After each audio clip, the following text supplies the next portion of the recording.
Hello friend, next topic है हमारा turgidity and फ्लेक्सिडिटी। ठीक है, सबसे पहले बात करते हैं टर्जिडिटी की।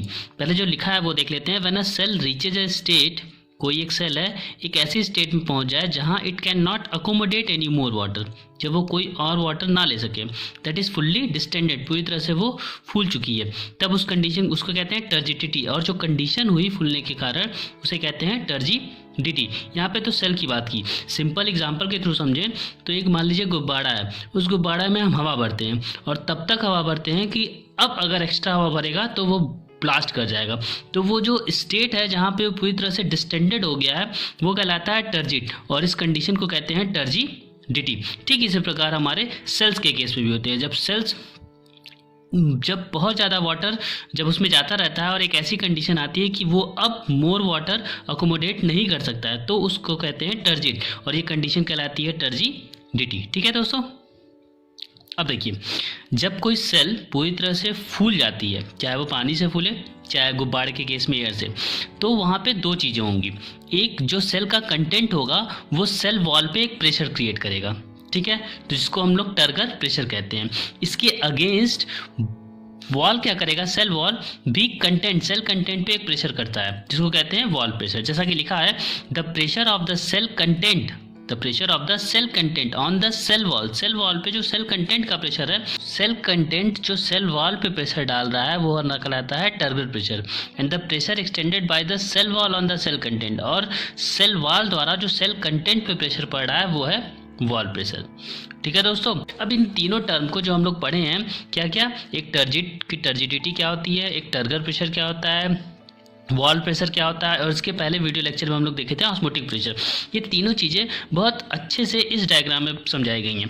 सबसे पहले इस डायग्राम को आप बहुत क्लियरली देखेंगे अगर, तो सबसे पहले जो वॉल होती है, आउटर लेयर, वो कहलाती है सेल वॉल। जस्ट उसके बीनीथ द सेल वॉल क्या होती है, प्लाज्मा मेम्ब्रेन होती है। ठीक, ये हमारा सेल का कंटेंट है, ठीक है ना। ऑस्मोटिक प्रेशर तो हम लोग जानते हैं क्या होता है। ऑस्मोटिक प्रेशर ऐसा प्रेशर होता है जब कोई pure solvent means pure water का मॉलिक्यूल अब एंट्री ना कर पाए। क्यों? क्योंकि वो बैलेंस स्टेज हो गया, वहाँ पे एक प्रेशर क्रिएट हो जाता है, ठीक ना। ये सब लोग पढ़े हैं, स्पेसिफिक देखने के लिए आप पीछे का वीडियो देख सकते हैं। अब टर्गर प्रेशर क्या होता है, जो सेल का कंटेंट है, जब यहाँ पे टर्जिडिटी आ गई, बाहर से अंदर की तरफ वाटर मॉलिक्यूल आ गए, तो पूरी तरह से क्या हो गया, टर्जिड हो गया है। तो सेल कंटेंट का जो वॉल पे प्रेशर लग रहा है वो कहलाता है टर्गर प्रेशर, और वहीं सेल वॉल का जो सेल कंटेंट पे प्रेशर लग रहा है वो कहलाता है हमारा वॉल प्रेशर। ठीक है दोस्तों, प्लाज्मोलिसिस एंड फ्लेक्सिडिटी की, तो टर्जिडिटी का जस्ट अपोजिट जो होता है वो होता है फ्लेक्सिडिटी। टर्जिड मतलब होता है पूरी तरह से फूल जाना, और फ्लेक्सिड मतलब होता है सिकुड़ जाना। ठीक, ये एक सिंपल सी हिंदी वर्ड है। और प्लाज्मोलिसिस जो वर्ड है, प्लाज्मोलिसिस मतलब प्लाज्मा का लॉस होना। प्लाज्मा लॉस होना मतलब कि जब सेल से सेल कंटेंट या वाटर मॉलिक्यूल बाहर चले जाएं तो वो कहलाता है प्लाज्मोलिसिस, ये सिंपल सी लैंग्वेज में। ठीक, लेकिन इसको समझने के लिए यहाँ पे एक एक्सपेरिमेंट दिया हुआ है, वो हम देख लेते हैं। ये देखिए, ये एक लीफ की सेल है जब वो नॉर्मल वाटर में रखी गई है। तो यहाँ पे हम देख रहे हैं सेल वॉल और प्लाज्मा मेम्ब्रेन आपस में पता नहीं चल रहे हैं, क्योंकि दोनों पूरी तरह से क्या है, टर्जिड है। ये वाटर में है, तो वाटर में पूरी तरह से ईजी है कि वाटर मॉलिक्यूल सेल से वाटर में और वाटर से सेल में आराम से पास हो रहे हैं, तो इसलिए ये फ्लेक्सिड कंडीशन, सॉरी ये इस समय टर्जिड कंडीशन में। लेकिन जैसे ही हम इस लीफ को उठा के एक ऐसी कंडीशन में जहाँ डाल देते हैं जिसका सोल्यूशन जो है वो 5% साल्ट सोल्यूशन है, मीन्स 5% साल्ट सोल्यूशन में हम इस वाली सेल्स को, लीफ सेल्स को उठा के डाल देते हैं, तो कुछ टाइम में हम देखते हैं कि जो सेल वॉल है और प्लाज्मा मेम्ब्रेन है, ये दोनों आपस में क्या होते हैं, डिस्टेंट हो गए। क्यों? क्योंकि प्लाज्मा मेम्ब्रेन सिकुड़ गई है। ठीक, प्लाज्मा मेम्ब्रेन सिकुड़ जाती है और वाटर का यहाँ पे लॉस हो जाता है। तो ये जो कंडीशन होती है यही कहलाती है हमारी प्लाज्मोलाइज्ड कंडीशन, या इसी को हम कह सकते हैं फ्लेक्सिड कंडीशन। ठीक, और इसी को कहते हैं the loss of water is known as the plasmolysis. इसको यहाँ पे स्टेप्स के द्वारा भी समझाया गया है। ये देखिए, नॉर्मल कंडीशन है जब हमारा सेल वॉल और प्लाज्मा मेम्ब्रेन आपस में एक दूसरे से पूरी तरह से अटैच है, पता नहीं चल रहा है यहाँ पे। ये क्यों? क्योंकि ये टर्जिड कंडीशन है। ठीक, टर्जिड मीन्स है कि यहाँ पे वाटर मॉलिक्यूल्स पूरी तरह से भरे हुए हैं, ये फुली हुई कंडीशन है।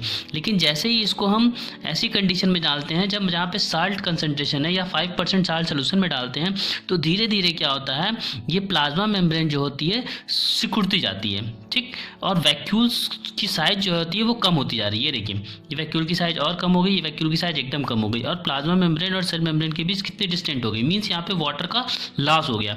That is the loss of water from the cell, it's a plasmolysis, और ये कंडीशन कहलाती है हमारी फ्लैक्सिड कंडीशन। ठीक है दोस्तों,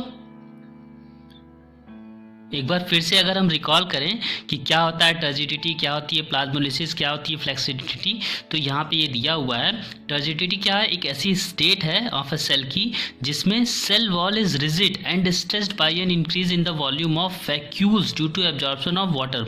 वाटर आया और पूरी तरह से रिजिड हो गई, तो उस कंडीशन को क्या कहते हैं कि टर्जिड कंडीशन है। प्लाज्मोलाइसिस जस्ट इसका अपोजिट है, is the concentration of cytoplasm from the cell wall cause due to withdrawal of water. यहाँ पे वाटर क्या होता है, विड्रॉ हो गया, सेल से बाहर चला गया। When placed in a strong hypertonic solution, ऐसे सोल्यूशन में किसी साल्टी कंडीशन में रख दिया गया, साल्टी सोल्यूशन रख दिया गया, तो वहाँ पे वाटर लॉस हो गया, तो that is known as the plasmolysis. Flaccidity क्या होती है, is a condition in which the cell content is shrunken, cell content क्या हो गया, श्रंक हो गया है, सिकुड़ गया है, and the cell is no more tight, और सेल क्या है, टाइट नहीं है, वो क्या है, सिकुड़ गया है।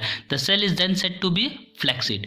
ठीक है, तो ये 3 टर्म हमें याद होने चाहिए, turgidity, plasmolysis, flaccid. Thank you so much, मुझे उम्मीद है कि आपको समझ में आया होगा टर्जिडिटी क्या होती है, फ्लैक्सिडिटी क्या होती है। Thank you so much for watching.